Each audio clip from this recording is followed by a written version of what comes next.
Today, well, before I talk about today, I should tell you about yesterday.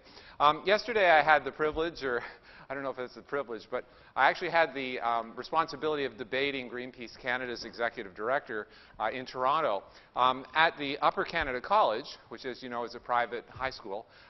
They have something called the World Affairs Conference, and they bring in guest speakers to debate really important and controversial issues. And we were debating climate science, actually, and the topic was supposed to be, is the science settled? Okay, which is a pretty good topic, and I had my slides and everything all prepared to focus hard on the science.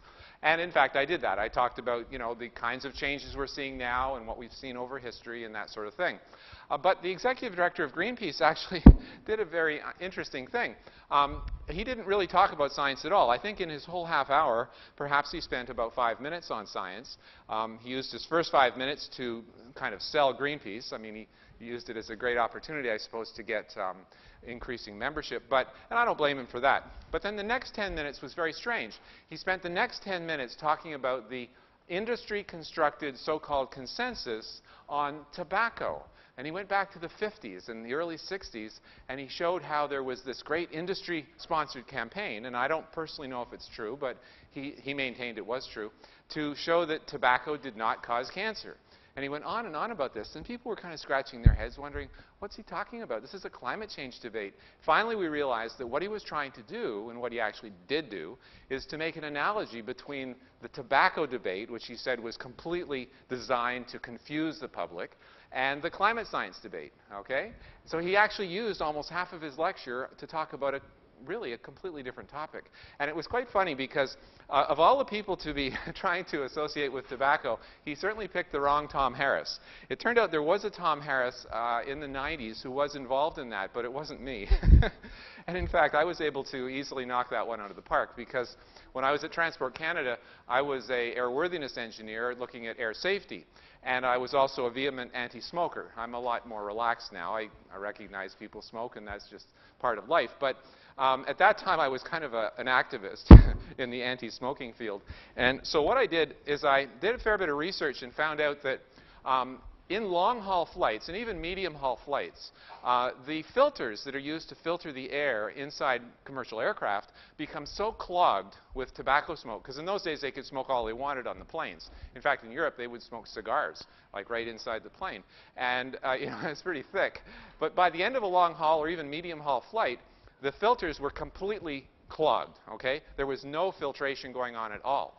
And now the pilot shares the same air as the crew, okay? So the pilots would be breathing in all this secondhand smoke as well. And there were quite a lot of medical studies that showed that breathing in secondhand smoke, and certainly, of course, breathing it in if you're smoking yourself, reduces your visual acuity at night. Okay? Now, as an anti-smoking activist, it's a great opportunity. If I could demonstrate there was a significant safety risk, a flight safety risk, at landing at night after a long flight because the pilot's visual acuity was diminished, then, whoa, okay, maybe I could help get this banned. And that's what we did. We put together a fairly substantial submission to Minister Crosby, who is the Minister of Transport, and just a little later he banned smoking on all medium and long-haul flights.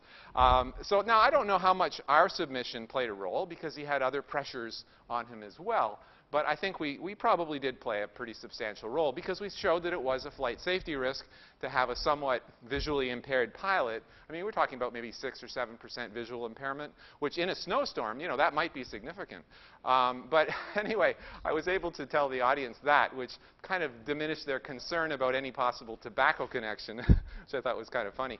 But what he did is he actually gave a very good demonstration of logical fallacies, okay? And I'll get onto the course in a second, but this is really important to understand when you're discussing with your other professors who may disagree with me, or with your fellow, you know, with your friends or enemies or whatever.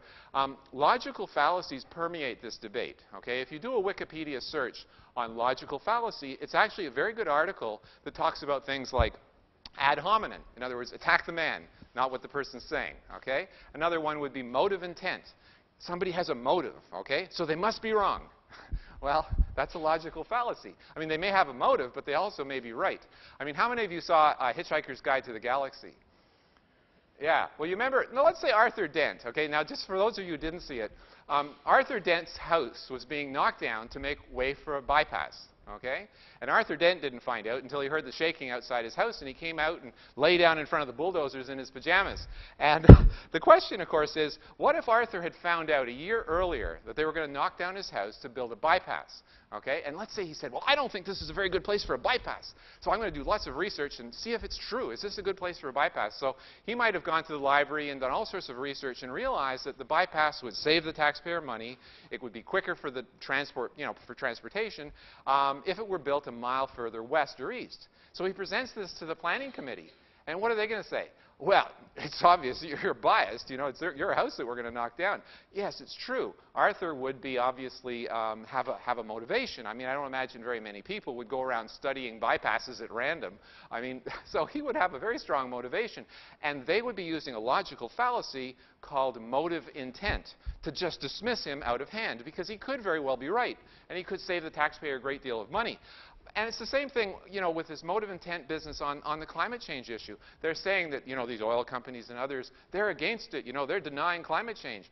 Well, of course, they have a responsibility to their stockholders to actually, make their company prosper. And so if they don't know anything about the science, their default position that they're going to fall back on, of course, is that they don't believe it. Okay? Now, that doesn't mean they're wrong, though. Okay? You have to actually listen to what's being said and make up your own mind. So there's two of the logical fallacies he used. He tried to show that a previous company I worked for had oil and gas clients. Oh, my God. He didn't mention they also had wind and solar clients, which, of course, would have motivated me to the other direction if I was being motivated. The other one he used was guilt by association. Okay? So he tried to show that I used to be an advisor to the Canadian Alliance. Oh, my God. That's next to Satan, I suppose. He didn't actually mention that I actually never joined the party because I didn't agree with a lot of their basic policies, and I quit when they wouldn't go more in the science direction. But that was another one he used. So he was using all the logical fallacies out of the book. He even had a slide that said, Tom Harris, direct attack on me, of course, which is the ad hominem. And so it was quite interesting, and I do encourage you for Lecture 11 to have a look at the write-up on Wikipedia of logical fallacies, because you see them all the time. Motive intent, ad hominem, guilt by association, and there's a couple of others I can't remember. But they come up constantly in these debates, okay? And it was actually kind of funny, because we had to repeat the same debate in the afternoon. But his text was all prepared, and his slides were all prepared, assuming I was this, pro-tobacco guy. So the afternoon was actually quite easy, because I just sort of lay back and say, okay, when is it my turn? Because, obviously a lot of the claims were just silly. But he couldn't really change his text, because we were scheduled to debate with only a short period between the two debates. So the afternoon was kind of entertaining. But anyway, on to the course. Okay, so we're going to cover Glaciations in the Ice Age, Part 2. That'll probably take the whole evening, okay? I'm not going to try and ram you right through to 9 o'clock the way we did last week. That was probably too much. But Part 1, we'll do that if we have time. It's the causes of climate change. And in many ways, that's the most important part of the whole course. Because, if we're causing dangerous climate change, then we better see how we should stop it. But if we're not causing it, then we better just adapt to it.